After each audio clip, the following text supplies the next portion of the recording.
My name is Judge Khalid ibn Rahman al-Harbi. I was 32 years old when everything changed on an ordinary Wednesday morning in a Riyadh courtroom. I had been a devoted servant of Islamic law all my life, raised inside a judicial system that shaped every decision I made. I never imagined that a single verse, spoken quietly by a trembling defendant, could mark me for death.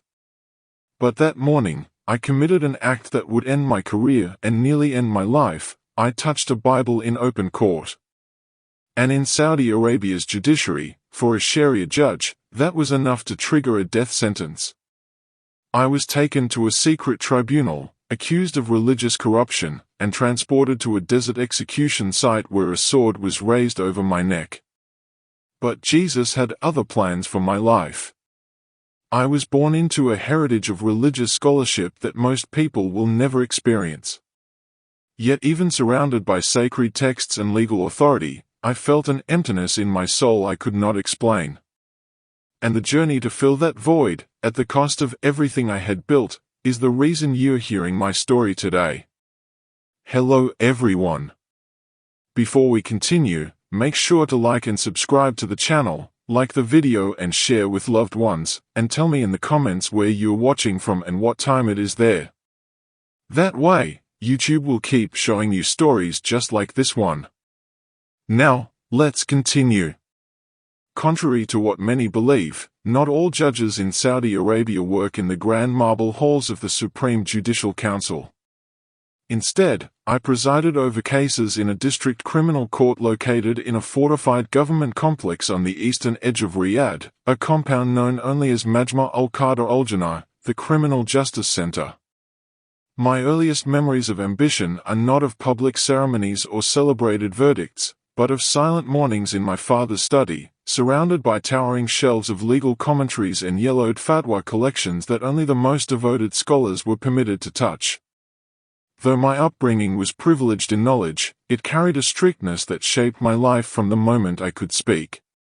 Every rule, every lesson, every expectation was rooted in one reality: I was the son of a respected religious scholar, a future guardian of Islamic jurisprudence, and my life belonged to the law long before it belonged to me.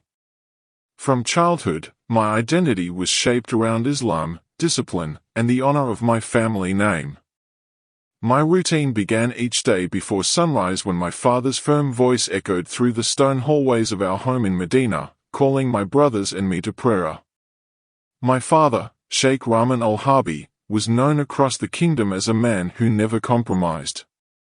He would wake us before the adhan finished, insisting that a future judge must be the first to rise, the first to submit, the first to demonstrate unwavering obedience to Allah.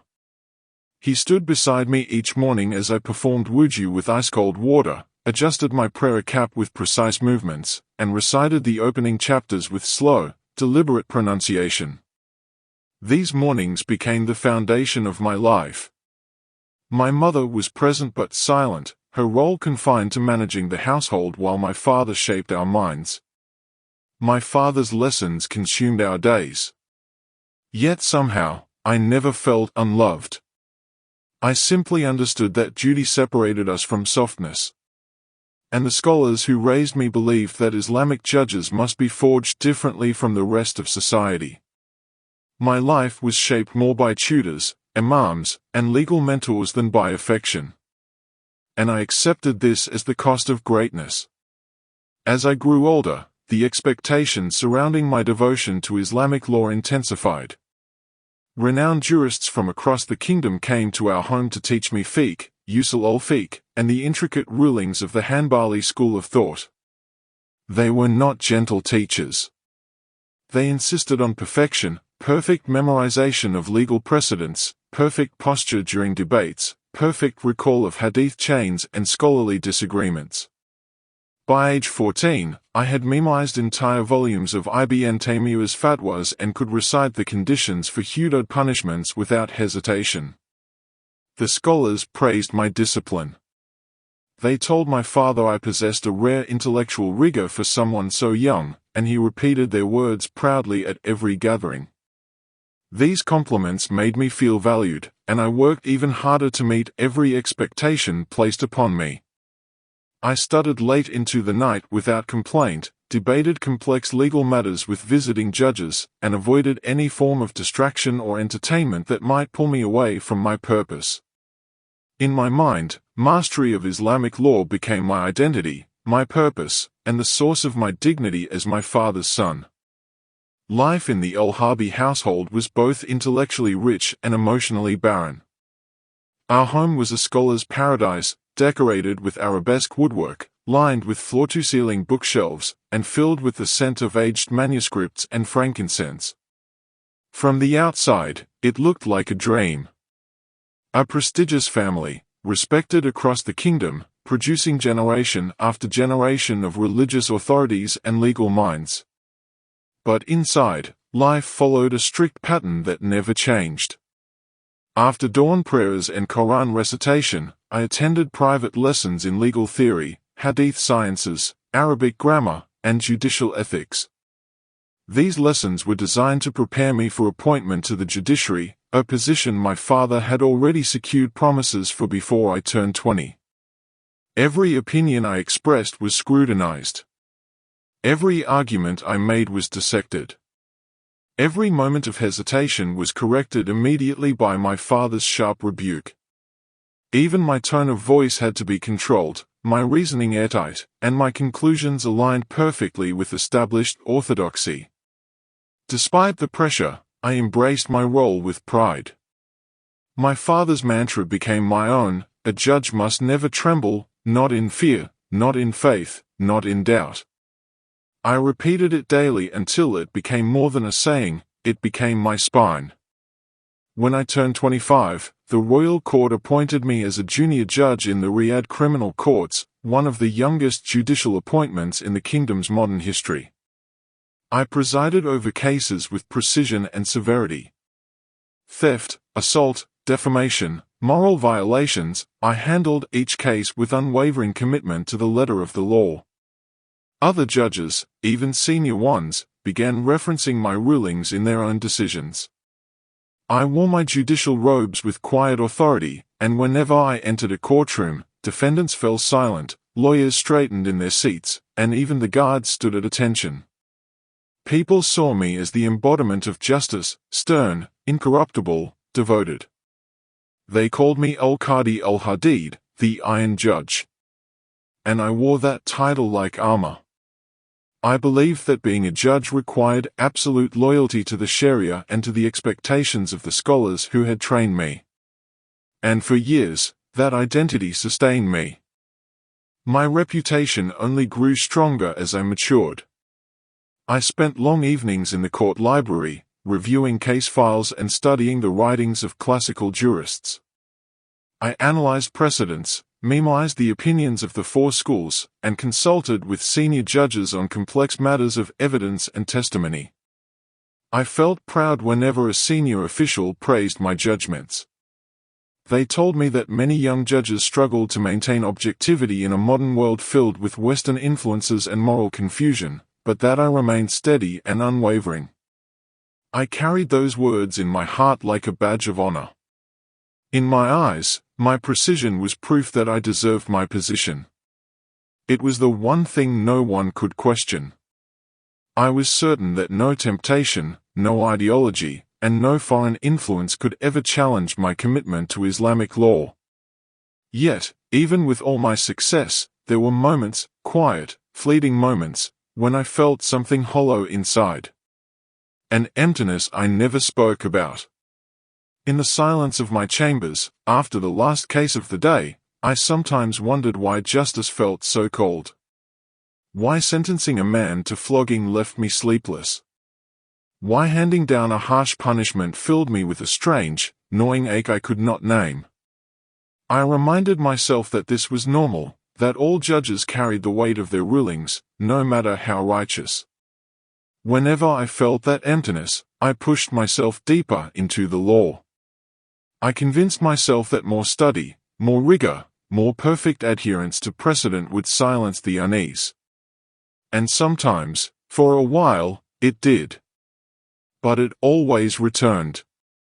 and I always ignored it, believing it was simply the cost of being a faithful servant of Allah's justice, a test of my resolve to remain unshaken. By my early 30s, the Ministry of Justice began assigning me more high-profile cases. I handled disputes involving foreign workers, religious minorities, and complex criminal matters that required delicate political awareness. It was during this period, when I believed I had mastered both the law and myself, that a simple assault case landed on my desk. A case involving a Filipino man named Miguel Santos. A case that would shatter everything I thought I knew about justice, mercy, and the voice of God.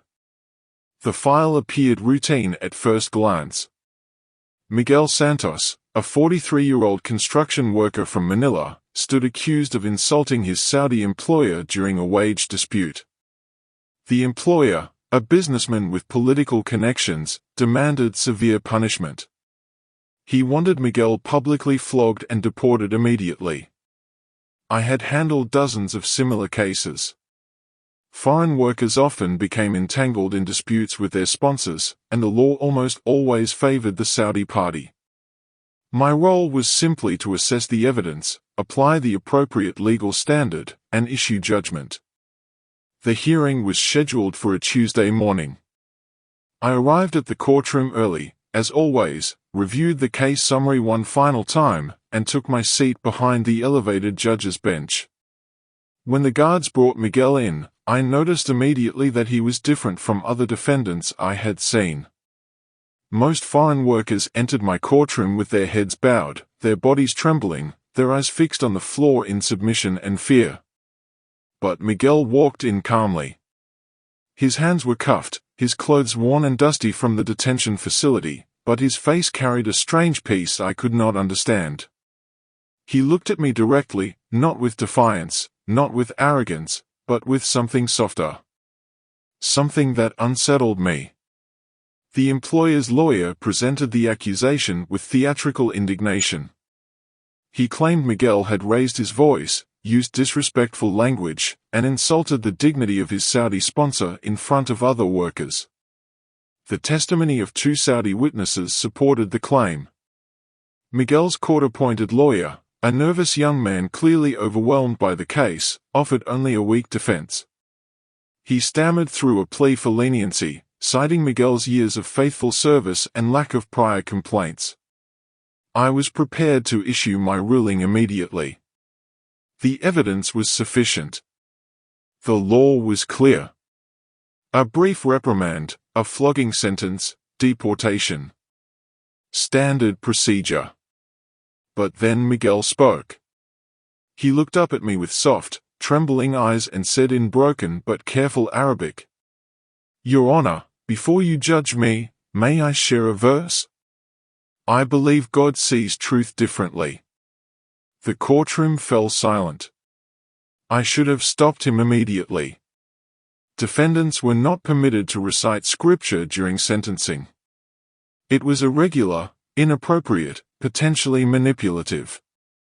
But something in his voice held me still. Before I could object, he quoted in a quiet, reverent tone, "Blessed are the merciful, for they shall receive mercy." The words hung in the air like incense.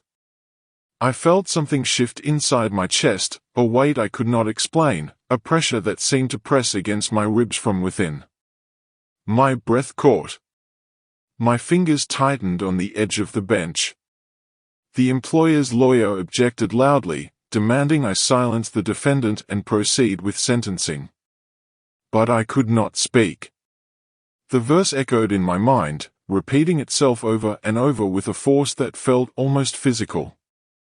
Blessed are the merciful. I had memorized thousands of legal texts, thousands of Quranic verses, thousands of hadith narrations. But I had never heard these words before. And yet they struck me with a familiarity that terrified me. I cleared my throat, regained my composure, and dismissed the hearing without issuing a judgment.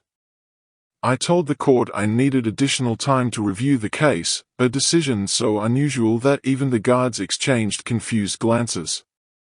Miguel was escorted out quietly. As he passed my bench, He looked at me one final time, his eyes filled with a compassion I did not deserve. That night, I could not sleep. The verse refused to leave me. It played in my mind while I lay in the darkness, staring at the ceiling, my heart pounding with an anxiety I could not name. Finally, at 3 in the morning, I opened my laptop and searched. Blessed are the merciful verse origin. The results appeared instantly. It was from the Bible. The Gospel of Matthew. The words of Jesus Christ. I closed the laptop as if it had burned me. My hands were shaking. My chest felt tight. I had just allowed a Christian verse to be spoken in my courtroom. I had listened to it. I had felt something when I heard it. And the emptiness I had carried for years, the ache I had tried so hard to ignore, suddenly deepened into a chasm I could no longer deny. The days following Miguel's first appearance became a battle between my will and my conscience. I tried to push the verse away, to bury it beneath layers of legal analysis and religious study. I told myself it was nothing, just words from a foreign text, spoken by a desperate man trying to manipulate the court. But the words would not leave. They followed me through my daily routines like a shadow I could not shake. When I reviewed case files, I heard them. When I led prayers at the mosque near the courthouse, I heard them. When I closed my eyes at night, trying desperately to sleep, they whispered through the darkness. Blessed are the merciful, for they shall receive mercy. Sleep had never come easily to me. For years, I had struggled with insomnia, a condition I blamed on the weight of my responsibilities. A judge carries the burden of other people's fates. Every decision has consequences. Every ruling affects lives, families, futures. But after Miguel's hearing, the sleeplessness became unbearable. I would lie awake until dawn, my mind racing, my chest tight with an anxiety that had no clear source. I tried everything: longer prayers, stricter discipline, more rigorous study. I convinced myself that if I worked harder, if I devoted myself more completely to the law, the unease would disappear. It never did. My reputation, however, continued to grow. By the time I reached my early 30s, I had become one of the most referenced judges in the Riyadh criminal court system. Senior judges cited my rulings in their own opinions. Law students studied my decisions as models of precision and legal reasoning. I was known for my ability to untangle complex cases with surgical clarity. Evidence that confused other judges seemed straightforward to me. Legal ambiguities that caused endless debates resolved themselves cleanly under my analysis. The Ministry of Justice praised my work. My father, in his rare moments of communication, expressed quiet pride. Colleagues treated me with a respect that bordered on reverence. But inside, I was dying. Every morning, I arrived at the courthouse before dawn and stayed long after the other judges had gone home. I buried myself in case files, legal commentaries, and judicial reviews. I told myself I was pursuing excellence, serving justice, honoring God through my work. But the truth I refused to admit, was that I was running. Running from the emptiness that pressed against my chest whenever I sat alone in silence. Running from the question that surfaced in the quiet moments between rulings. Is justice truly this cold? I watched myself issue harsh sentences with clinical detachment. Flogging. Imprisonment. Deportation. Each punishment was legally justified, supported by precedent, aligned with the established interpretation of Sharia law. But when I left the courtroom and returned to my chambers, I felt nothing. No satisfaction. No sense of righteousness. Just a hollow numbness that seemed to grow deeper with every passing judgment. I began to dread the cases involving foreign workers most of all. They arrived in my courtroom week after week: construction laborers, domestic workers, drivers, cleaners, men and women who had left everything behind to work in the kingdom, only to find themselves trapped in disputes with employers who held all the power. The law almost always favored the Saudi party. My role was simply to apply that law fairly and precisely. And I did. I issued ruling after ruling, decision after decision, each one technically correct, legally sound, professionally unassailable. But each one left me feeling more hollow than the last. My colleagues saw none of this. To them, I remained the iron judge, unshakable, unemotional, perfectly controlled. I maintained the image flawlessly. I never showed weakness. I never revealed doubt. I never trembled. My father's mantra had become my prison. A judge must never tremble, not in fear, not in faith, not in doubt. I had spent my entire life building myself into the embodiment of that principle. I had sacrificed softness, vulnerability, and genuine human connection to become the perfect judge my father had envisioned. And now, standing at the peak of my career, surrounded by respect and authority, I realized I had become something less than human. I had become a machine. A machine that could analyze evidence and apply law with flawless precision. But a machine that could no longer feel the difference between justice and cruelty. 2 weeks after Miguel's first appearance, his case returned to my docket for final sentencing. I had delayed as long as procedurally possible, citing the need for additional review. But the ministry was growing impatient. The employer's lawyer had filed complaints. The Judicial Council was questioning my unusual hesitation. I knew I had to issue a ruling. I prepared myself mentally, rehearsing the standard sentence in my mind. I would issue a moderate flogging, order deportation, and close the case. It would be over. The verse would fade. The emptiness would return to its manageable, familiar ache. But when Miguel entered the courtroom that second time, everything changed. The second hearing began exactly like the first.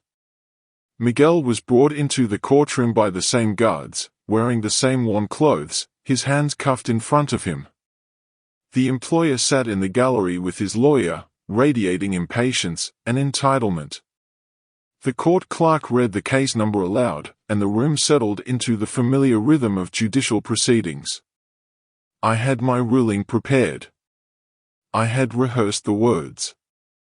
I had made my decision. But when I opened my mouth to speak, something stopped me. Miguel was looking at me again with those same soft eyes, eyes that carried no anger, no fear, no desperation. Just a quiet peace that seemed impossible for a man facing punishment in a foreign land. The employer's lawyer stood and demanded immediate sentencing.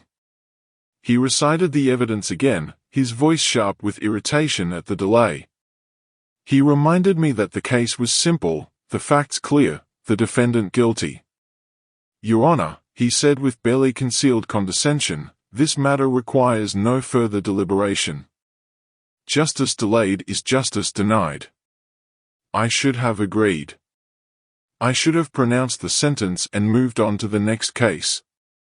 But the verse filled my mind again, not as a whisper this time, but as a shout that drowned out every other thought. "Blessed are the merciful, for they shall receive mercy." My hand trembled on the gavel. The courtroom noticed. I saw the clerk glance up in surprise. I saw the guards exchange looks. I saw Miguel's eyes widen slightly, as if he could sense the battle raging inside me. I cleared my throat, trying to regain control, but my voice came out weaker than I intended. "The defendant," I began, then paused. The defendant mentioned Scripture during the previous hearing. The lawyer's face twisted in confusion. "Your Honor, that was irregular and inappropriate. It should not factor into." "Bring me his book," I said. The courtroom went completely silent. The guards froze. The clerk's pen stopped mid-word. Even the employer sat forward in his seat, uncertain he had heard correctly. "Your Honor," one of the guards asked carefully. The defendant referenced a religious text, I said, my voice steadier now, though my heart was pounding. "I want to see it." Miguel looked at me with an expression I could not read, something between hope and sorrow, as if he knew what this would cost me but could not stop what was unfolding. "Your Honor," the lawyer objected loudly, "this is highly irregular. There is no legal basis for." "Bring me the book," I repeated. The guard turned to Miguel, who slowly reached into the small bag of personal belongings he had been allowed to keep. He pulled out a small, worn Bible, its cover faded, its pages dog-eared and marked with years of use. He held it out with both hands, still cuffed, as if offering something sacred. The guard took it carefully and carried it to my bench. I stared at it for a long moment before reaching out. A Bible had never crossed my hands before. Never been allowed in my courtroom. Never been spoken of except in warnings and prohibitions. In my world, it was a forbidden text, a book of corruption, a symbol of everything that stood against the truth I had devoted my life to defending.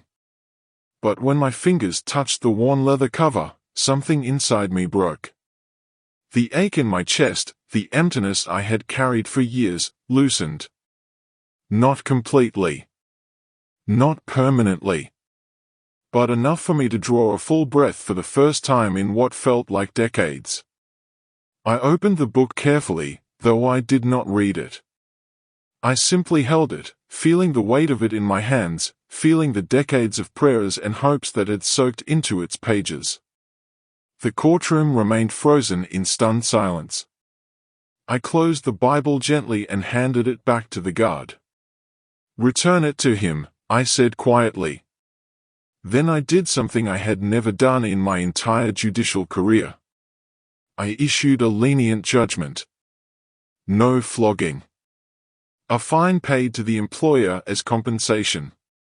Immediate release and voluntary departure from the kingdom within 30 days.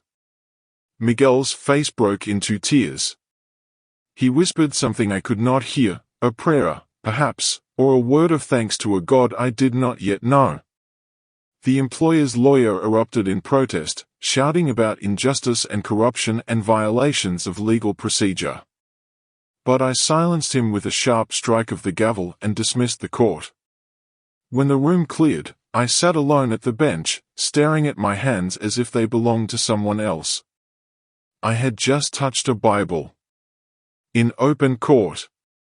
In front of witnesses. As a Sharia judge appointed by the kingdom's highest judicial authority. I knew what this meant. By evening, reports had reached the Ministry of Justice. By morning, I received a formal notice of suspension. By the end of the week, 2 men in plainclothes arrived at my home and escorted me to a black vehicle with tinted windows. They did not tell me where we were going. They did not need to. I already knew. The facility was located 40 kilometers outside Riyadh, hidden behind high walls and desert scrub where no one would think to look. It was not a prison, at least not officially. The government called it a correctional education center, a place where religious deviations were addressed quietly, away from public scrutiny. I had heard whispers of such places during my years in the judiciary.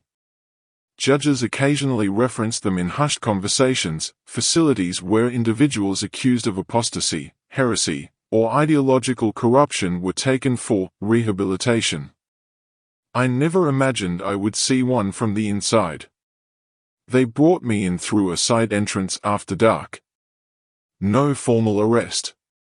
No public charges. Just 2 officers escorting me down sterile white corridors lit by fluorescent lights that hummed with a sickly frequency. I was placed in a small room with concrete walls, a single metal chair, and a table bolted to the floor. The door locked behind me with a heavy metallic click that seemed to echo for several seconds. I sat alone for hours. No food. No water. No explanation. Just silence and the growing understanding that my life as I knew it was over. The interrogation began the next morning. A committee of 5 religious scholars entered the room, their faces stern and impassive.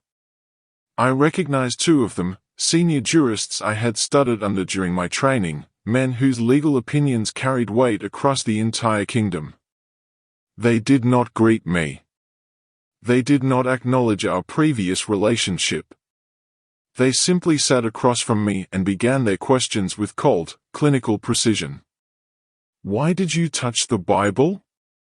The question came from Sheikh Abdullah al-Mutari, a man I had once deeply respected. His voice was flat, devoid of emotion, as if he were asking about the weather rather than interrogating a former colleague. It was a moment of curiosity, I said carefully. The defendant had referenced?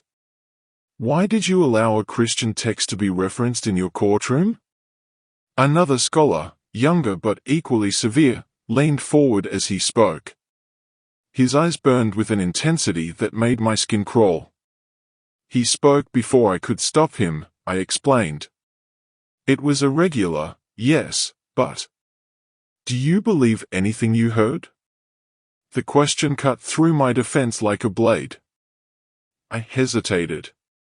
The silence stretched unbearably. Answer the question, Judge al-Harbi. Sheikh al-Mutari's voice hardened.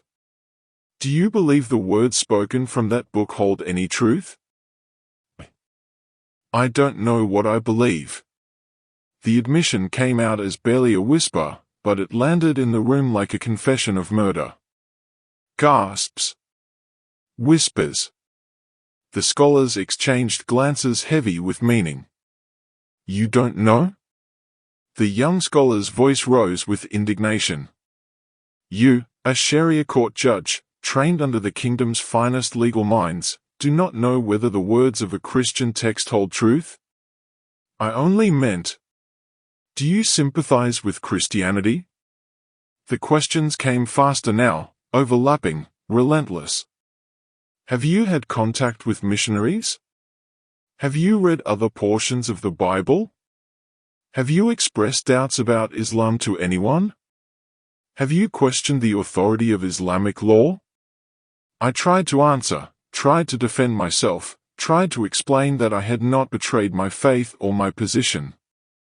But every answer seemed to dig me deeper into condemnation. They questioned me for hours. Then days. The interrogation sessions blurred together, the same questions repeated endlessly, the same accusations phrased in slightly different ways, the same demand for absolute clarity about my loyalties. I denied everything at first. I insisted I had made an error in judgment, a momentary lapse brought on by stress and exhaustion. I swore my devotion to Islam remained unshaken. But on the 3rd day, when I had not slept, had barely eaten, and could no longer think clearly through the fog of exhaustion, they asked me the question one final time.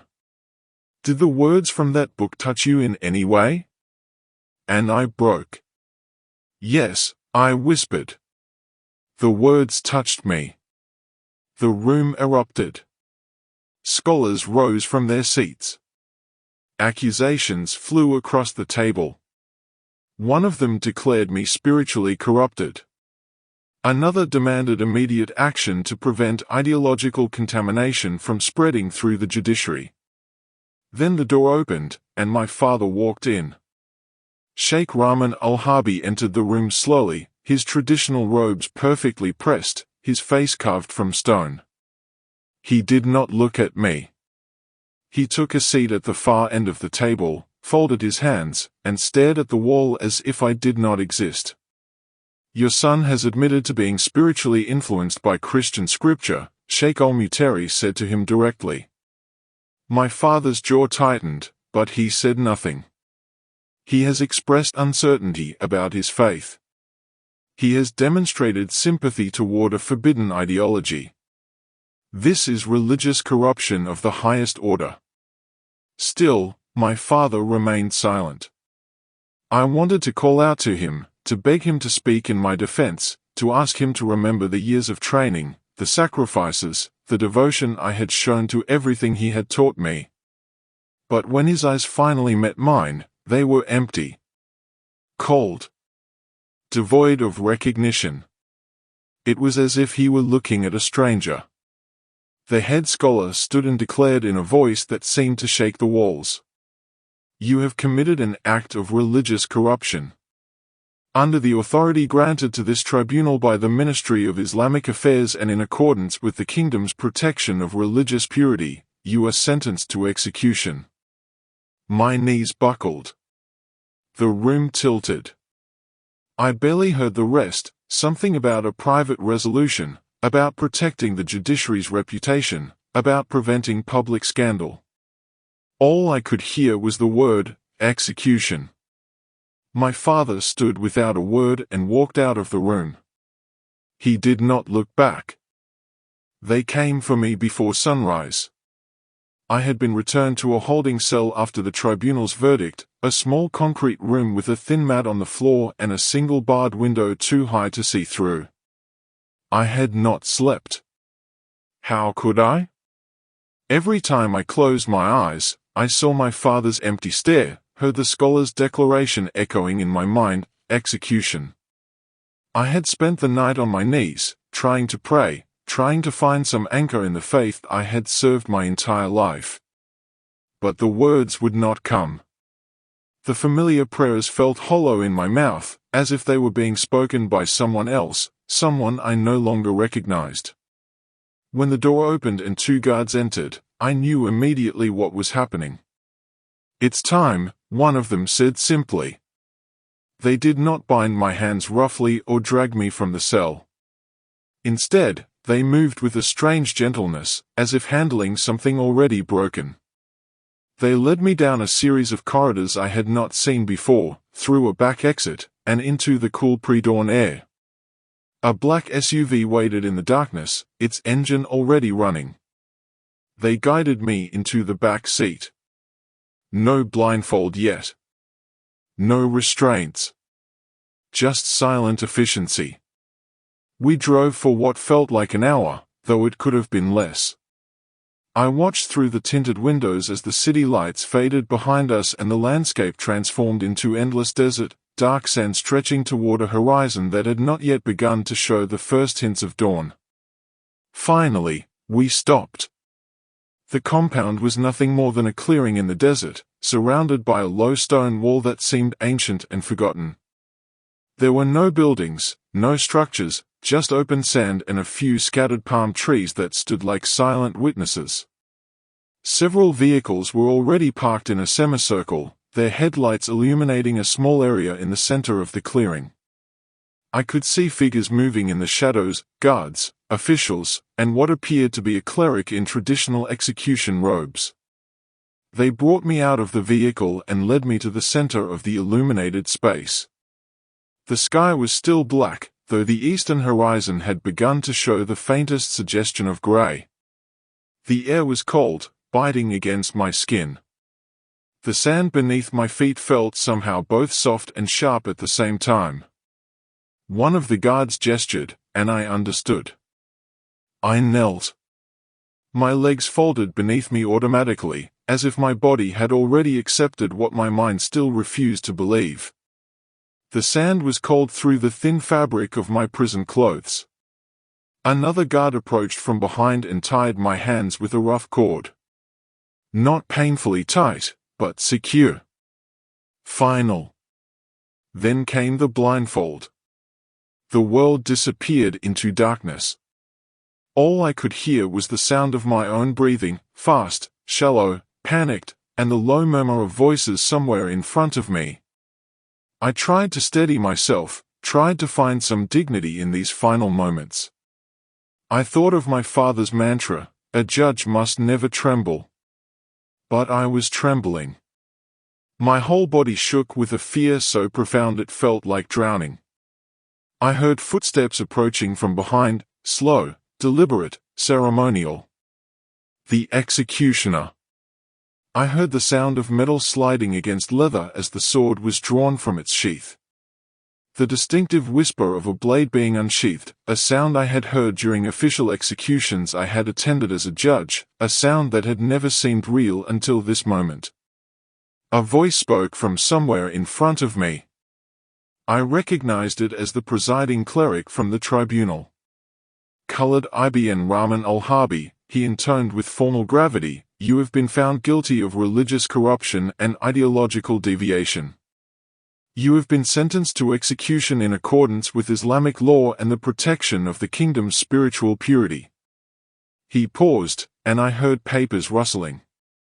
"Before the sentence is carried out, you are offered one final opportunity. Will you renounce all connection to the Bible? Will you publicly declare your rejection of Christian scripture and reaffirm your absolute submission to Islam?"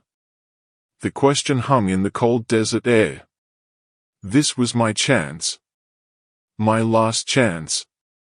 All I had to do was speak the words they wanted to hear. Renounce the book I had barely touched. Reject the verse that had haunted me. Return to the certainty I had known before Miguel Santos walked into my courtroom. I could live. My throat tightened. I opened my mouth, trying to form the words of renunciation. But instead, I remembered. I remembered Miguel's soft eyes. I remembered the peace on his face despite facing punishment. I remembered the verse that had broken through years of emptiness and touched something inside me I did not even know existed. "Blessed are the merciful, for they shall receive mercy." And I remembered the feeling when I held that Bible in my hands, the way the ache in my chest had loosened, the way I had breathed fully for the first time in years. I could not deny it. Even if it cost me everything. Even if it cost me my life. I cannot deny what I felt, I whispered into the darkness. Silence. Then the cleric's voice, hard and final, "So be it." I heard him step back. I heard the executioner shift his stance behind me. I heard the blade being raised, a faint whistle of air as the sword lifted high above my neck. The wind stilled. Everything stilled. I waited for the strike. And then? The final seconds stretched into eternity. I could feel my heartbeat pounding in my ears, each pulse a drumbeat marking the countdown to oblivion. My breath came in short, ragged gasps that I could not control. The blindfold pressed against my eyelids, trapping me in a darkness that felt absolute. I heard the executioner's feet shift in the sand behind me, adjusting his stance for the strike. I heard the blade whistle softly through the air as he positioned it for the final swing. This was the end. Judge Khalid ibn Rahman al-Harbi, the Iron Judge, the youngest appointee to the Riyadh criminal courts, the son of Sheikh Rahman al-Harbi, would die in the desert sand, executed as a traitor to the faith he had served his entire life. I waited for my life to flash before my eyes, for some final revelation or moment of clarity. But all I could think about was Miguel's face. His soft eyes. His trembling voice. His inexplicable peace. And the verse that had shattered everything. "Blessed are the merciful, for they shall receive mercy." I whispered it one last time, so quietly that no one else could hear. "Blessed are the merciful." I felt a strange calm settle over me. Not peace, exactly. Not acceptance. But a surrender to something larger than myself, something I still did not fully understand. If this was the end, then let it be the end. At least I had told the truth. The executioner drew a deep breath, I could hear it clearly in the silence. The blade began its descent. And then everything changed. A blast of searing heat struck the ground in front of me with such force that I felt the impact through my knees. The sand beneath me trembled violently, as if the earth itself were convulsing. A sound, unlike anything I had ever heard, roared across the execution yard. Not thunder. Not wind. Something beyond natural explanation. It was a rushing, a roaring, a frequency that seemed to vibrate in my bones and rattle my teeth. My blindfold flew off. I gasped, my eyes snapping open to a sight that defied comprehension. A pillar of light, pure, gold, radiant, descended from the sky directly in front of me. It was not lightning. Not fire. Not anything remotely earthly or explainable by science or reason. The light was alive. It pulsed with an energy that made the air shimmer and crack. The sand around it glowed white-hot but did not burn. The darkness of the pre-dawn desert was obliterated in an instant, replaced by a brilliance so intense I should have been blinded, but somehow I could see clearly. Behind me, I heard the executioner's sword clatter to the ground. Around me, guards stumbled backward, their weapons falling from their hands. One of them cried out in terror. Another dropped to his knees, covering his face. The presiding cleric, who moments before had commanded my death with cold authority, stumbled backward toward the vehicles, his face twisted in shock and fear. And then I saw him. In the center of the pillar of light, a figure materialized, a man clothed in white, his face radiant with a glory that seemed to emanate from within. His eyes were like flames, not consuming, but burning with a compassion so fierce and overwhelming that I felt it pierce straight through my chest. He looked at me. Not at the guards. Not at the cleric. Not at the execution yard or the desert or the world around us. At me. His gaze held mine, and in that moment, I felt completely seen, not just my actions, not just my crimes, but my soul. Every hidden ache, every secret doubt, every year of emptiness and longing I had tried to bury beneath perfect obedience. He saw it all. And he did not turn away. His lips moved, and a voice emerged, a voice that felt like thunder and tenderness woven together, a voice that carried the weight of eternity and the gentleness of a whisper. Khalid, I am with you. 4 words. That was all. But they shattered me completely. My body collapsed forward, my forehead pressing into the sand as uncontrollable sobs racked my chest. Tears streamed down my face, soaking into the ground beneath me. I could not speak. I could not move. I could only weep with a grief and joy so intermingled I could not tell them apart. The light remained for what felt like forever and an instant simultaneously. And then, as suddenly as it had appeared, it vanished. The desert returned to darkness. The pre-dawn cold settled back over the sand. The normal sounds of the world, wind, breathing, the distant hum of vehicle engines, resumed as if nothing had happened. But everything had changed. The executioner refused to lift his sword. I heard him speaking rapidly in a voice thick with terror, I cannot. I will not. Did you not see? Did you not see what happened? The cleric, still standing near the vehicles, did not answer. His face was pale, his hands shaking. Minutes passed in stunned silence. Then I heard more vehicles approaching, the sound of tires on sand, engines cutting off, doors opening and closing. Senior officials, summoned by frantic radio calls, arrived to assess what had occurred. No one dared touch me. No one dared speak directly to me. I remained on my knees in the sand, my hands still bound, my face wet with tears, as men in suits and religious garments whispered urgently among themselves several meters away.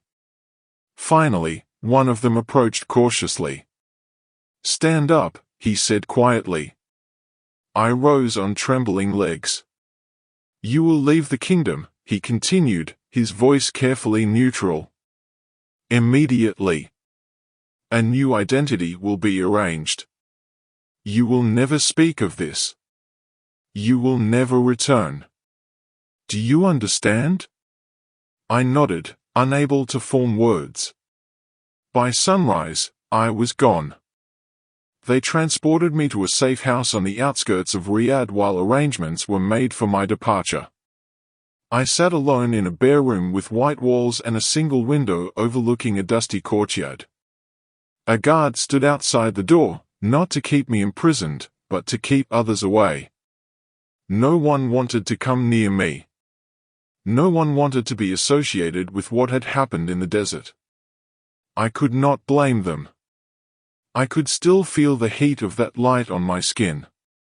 I could still hear that voice echoing in my mind, "Khalid, I am with you." Every time I closed my eyes, I saw his face, radiant, compassionate, terrifying in its absolute purity. I did not know what to do with what I had experienced. I had no framework for understanding it, no religious training that could explain it, no legal precedent to analyze it against.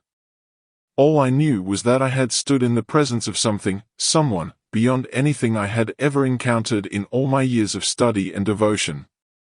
And that encounter had left me completely undone. Within 48 hours, I was given a new passport under a different name, a plane ticket to Frankfurt, and a bank account with enough money to survive for several months. A senior official from the Ministry of Interior met with me briefly before my departure. He was an older man with gray in his beard and exhaustion in his eyes. "What happened in the desert will never be discussed," he said quietly. "Officially, you resigned from your position for health reasons and chose to relocate abroad for treatment. That is the only story that exists. Do you understand?" "Yes," I said. "You may never return to Saudi Arabia. Your family has been informed that you have chosen exile. They have been instructed not to contact you." The word struck me harder than I expected. My father. My brothers. My entire life and identity, severed with a single administrative decision. "Do you understand?" he repeated. "Yes," I whispered. He handed me the documents and left without another word. I arrived in Frankfurt on a cold November morning. The airport was overwhelming, thousands of people rushing in every direction, speaking languages I did not recognize, moving with a purpose and freedom I had never experienced. I stood in the arrivals hall with a single suitcase, completely lost. I had money. I had documents. I had safety. But I had no idea who I was anymore. The judge I had been was dead. The faith I had practiced was shattered. The family I had belonged to was gone.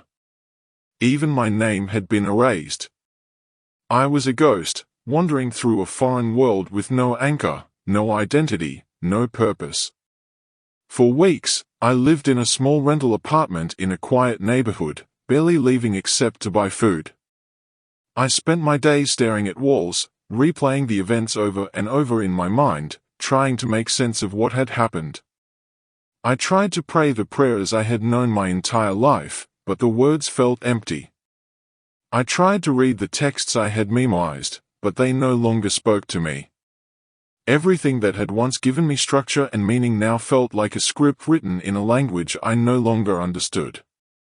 And yet, I could not forget his voice. "Khalid, I am with you." Those words haunted me, not with fear, but with longing. A longing so deep it felt like physical pain. One evening, unable to bear the isolation any longer, I went for a walk through the city. I wandered aimlessly through streets lined with Christmas lights and shop windows, past cafes and restaurants filled with people laughing and talking. The world seemed so alive, so vibrant, so full of a warmth I had never known. I turned down a quiet side street and noticed a small sign hanging above a doorway, "International Christian Fellowship, all welcome." I stopped. My heart began to pound. I had never entered a church in my life. I had been taught from childhood that such places were houses of corruption, sites of spiritual danger to be avoided at all costs. But the longing inside me was stronger than the fear. I pushed open the door and stepped inside. The space was simple, a modest room with rows of chairs, a small stage at the front, and walls decorated with verses written in multiple languages. A handful of people sat scattered throughout the room, some reading, some praying quietly. An older woman near the door looked up and smiled warmly. "Welcome," she said in English. "Is this your first time here?" I nodded, unable to speak. "You're very welcome," she continued gently. "We're just about to start our evening prayer service. Please, sit wherever you'd like." I took a seat in the back row, my hands trembling in my lap. The service was unlike anything I had ever experienced. There was singing, gentle, melodic, filled with words about grace and love and redemption. There were prayers spoken aloud, not in formal ritual, but in conversational intimacy, as if the people were talking to someone they knew personally. And then a man stood to read from the Bible. He opened to the Gospel of Matthew and began to read. "Blessed are the poor in spirit, for theirs is the kingdom of heaven. Blessed are those who mourn, for they will be comforted. Blessed are the meek, for they will inherit the earth. Blessed are those who hunger and thirst for righteousness, for they will be filled. Blessed are the merciful, for they will be shown mercy." My breath caught. Those words. That verse. The verse that had started everything. I sat frozen as tears began streaming down my face. The man continued reading, but I could barely hear him through the roaring in my ears. All I could hear was Miguel's trembling voice in my courtroom. All I could see was the pillar of light in the desert. All I could feel was the overwhelming presence of the one who had spoken my name. When the service ended, I remained in my seat, unable to move. The older woman approached and sat beside me quietly. "Are you all right?" she asked softly. "I don't know," I managed to say. I think I met Jesus. In the desert. He spoke to me. But I don't understand.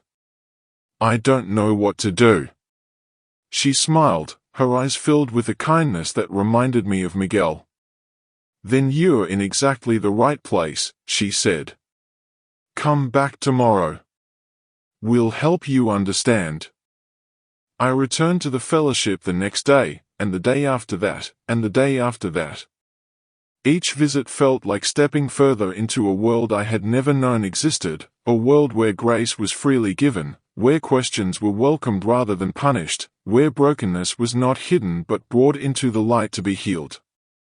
The community was small, made up mostly of immigrants and refugees from across the globe, Filipinos, Nigerians, Syrians, Iranians, people who, like me, had left everything behind and were searching for belonging in a foreign land. They did not ask invasive questions. They did not demand I explain myself or prove my sincerity.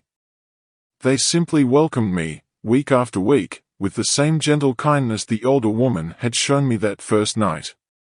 Her name was Sister Margaret, a retired missionary from Ireland who had spent 40 years serving in various countries before settling in Frankfurt.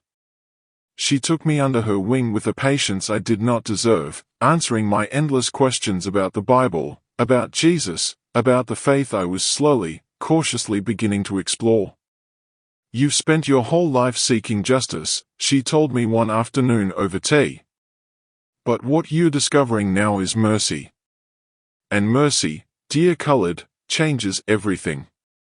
I studied the Gospels with the same intensity one had once studied legal texts.